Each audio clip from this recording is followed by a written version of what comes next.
Hola,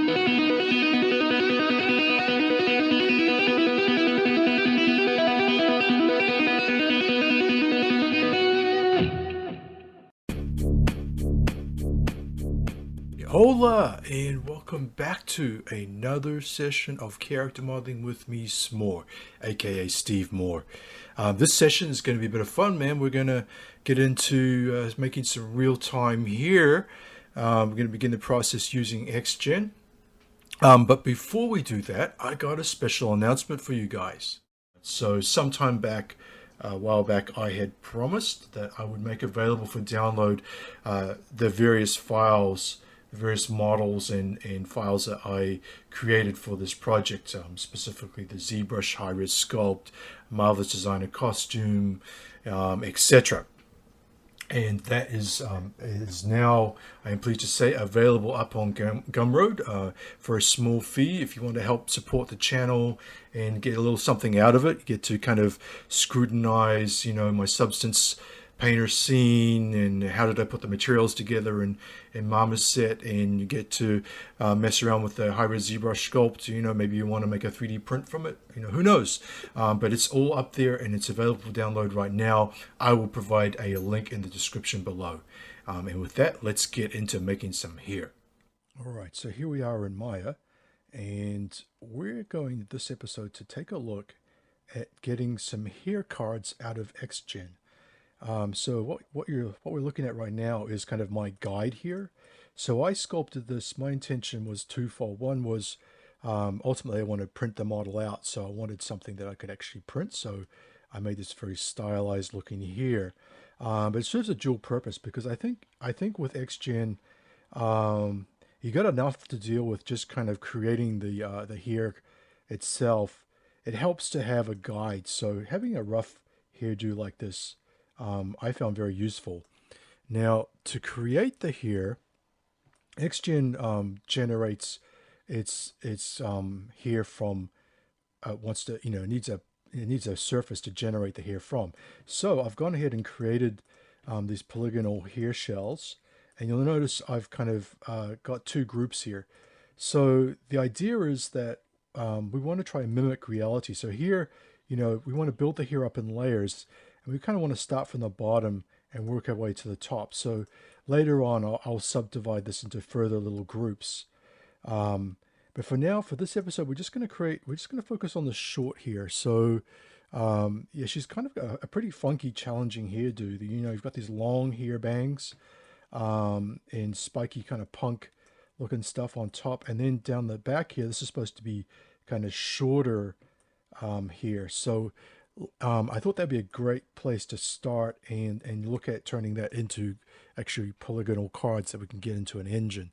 So we'll hide this bit here. So we're just going to focus on this area here, and we're going to use this to generate our cards. Now the very first thing we're going to have to do is take a look at the project window, right? So here we go. So go to the File, Project window. XGen does not save all the data with the file, with your Maya file. It creates a database, and that's something you need to be aware of. So, for example, if you're working on multiple computers, you might want to set up your project on Dropbox, for example, where you can share that across multiple machines. So, new demo short. Call it short here. Can't spell short. Short here. And you set your location. I'm just going to roll with demo here and accept. Cool.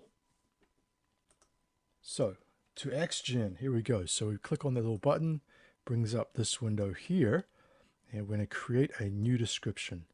Now this can be a little bit intimidating, this window that wants a specific name for a description, another specific name for a collection. But I just put my demo short here and keep it consistent. Call that the same thing for the collection name. And here comes the interesting stuff. So Splines are used for long hair, etc. We're going to use splines for her longer hair, but in this session, we're just going to focus on the short stuff. So we're going to go with the groomable splines, useful for short hair, fur, grass, etc. So we're going to go with groomable splines randomly across the surface, which is kind of like the only option, and use grooming tools, right? And we're going to click create. Sweet. So right away, you kind of see it's generated a bunch of these kind of little tube looking things here, and you can see these little what look like vertex normals, you know, like little normals there. These are what we're interested in, these little thin guys here. That's our guides, and that's what you actually are going to be styling. And the tubes here, that's our output. So that's what we're going to select at the end of the day, and convert to polygons. And the little eye icon up here, that and the one next to it is you've got this open eye and a closed eye. The closed eye will hide the primitives, and the open eye will reveal them. So let's hide that for a minute and just focus on the guides, right? So for the guides, under grooming here, guides are what we are going to style the hair with, and they're also going to control the length and width of our hair. So to edit the guides, you go over to the grooming tab here, and we'll scrub down towards the bottom. The very first thing you'll see is under the display line there, change lines to cards. And voila, now you get something that looks a little bit more like a hair card. So our hair, we want it to be reasonably short, but kind of shortish. So I'll kind of give it a little bit of length, and we're also going to dial up the width, to kind of mimic our hair cards. Now I think at the end of the day they're going to be something like about, well, they're probably going to be somewhere around 1 here. But we may find as just to groom them initially, maybe we want a slightly narrow value like that, And the other thing that we want to do is set the density right now. So right now, let's give it a decent amount, right? So this is so we can see the overall effect, right, of grooming our guides here. Okay, so far so good. Now, I would say I want to just kind of a heads up. Once you've set the density here, don't change it mid-groom. Once you started grooming it, I'll just leave the density where it is, because what it does, if you try to change the density after you've started grooming, it's going to reset everything. I'll show you what I mean here. So let's say you're in here and you've got your we're using the orient brush here, and I'm tweaking stuff, and I go, oh, maybe I want this to be more dense. It's going to reset everything. So we'll set it at 5, and we'll leave it there, and that should be good enough. So anywho, so speaking of the orient brush, so grooming, top of the window here, we've got a few options, and I think the ones that are going to be most useful to us this session is going to be the orient, perhaps bend, smooth. These brushes are going to be pretty good for grooming short hair. So I'm going to start by dialing up my brush. I've got the orient brush, and what the orient brush is going to do is kind of orient them in the direction that I paint. So we're trying to get them to kind of lay down a little bit. So instead of sticking out perpendicular to the surface, we're going to get them to kind of lay down a little flatter there. Cool. And this is a very, very zen task. You kind of just combing your hair. It's like waking up in the morning and you got to brush your hair. So I'm just going to go around. And to the best of my knowledge, with the groomable splines here, you might be able to flip them, but yeah, I don't think you really have a mirroring option. So that's fine though, because you don't really want them. We don't want them to be symmetrical, anywho. So I'm not worried. We want nice asymmetrical here, natural looking stuff here. So yeah, so I'm going to see if I can get these to lie down a little bit more. If they get a little sunk into the hair shell, you can always use the smooth brush. Get them. That's interesting.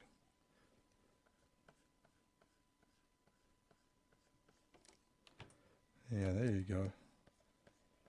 Smooth brush is doing the trick there. Okay, so back to orient, and let's get these guys kind of just flowing in the direction of more natural looking hair.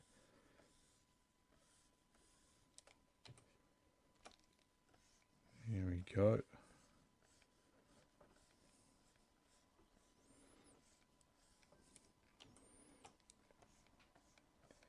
Takes a little bit of time, like a lot of things, but it's a good task. Just stick the radio on and brush your hair.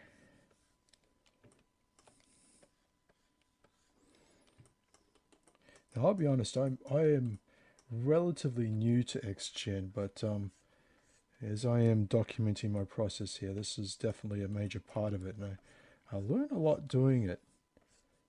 I was very happy to figure out how to get the cards out of XGen. You know, it's one thing to make the hair, but you know, can't the stuff that I mean, XGen is really good for like kind of photorealistic hair.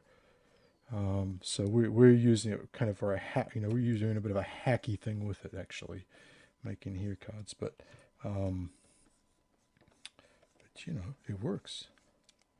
So I've got a few bald patches developing here where the hair cards or guides are side on to the they've twisted kind of so that they're side on to the scalp or the camera. And to fix this, the pose brush comes in handy because you can actually, with the pose brush, you can actually twist the guides so that they're more perpendicular to the camera. Like these ones here, if I can, you can kind of twist them a little bit. You see, if I dial the brush size down, it enables me to kind of get hold of some of the just the individual strands here. It's a little better. Okay, so far from perfect, but I think good enough for demonstration purposes. So let's move on and get some hair cards out of this. So first things, back to grooming here. So as you may recall, we dialed the width of our cards down just so that we could visualize things easier. Let's turn that back up now. And what that's going to mean for our primitives is that they are going to inherit that width, so they're going to be much wider now. We can hide the guides by turning off visibility here, and now we're just looking at the primitives, and they look a little bit weird and psychedelic. What's going on is under the primitives option down here by default, you've got tube shade on. We can turn that off, and face cameras on too. But I'll leave that on for a second and just update it. So turning off the tube shade looks a little better. But as we turn the camera, you can see all the little cards twisting and turning, trying to face the camera. Now the fun part begins. This is where we're going to actually grab our cards. And so for option 1, there's a couple of ways to do this. I'm going to turn off face camera and we'll quickly update that. Okay, so now it looks a little bit ugly, but not to worry, we'll fix that in a minute.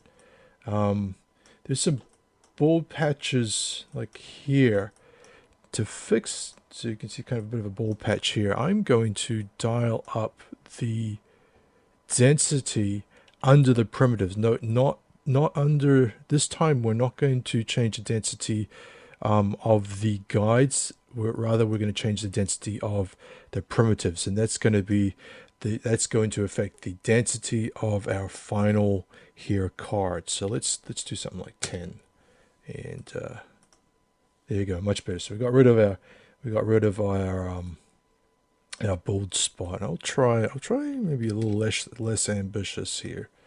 That's a little better. So 7, not quite so many cards, does the job. All right.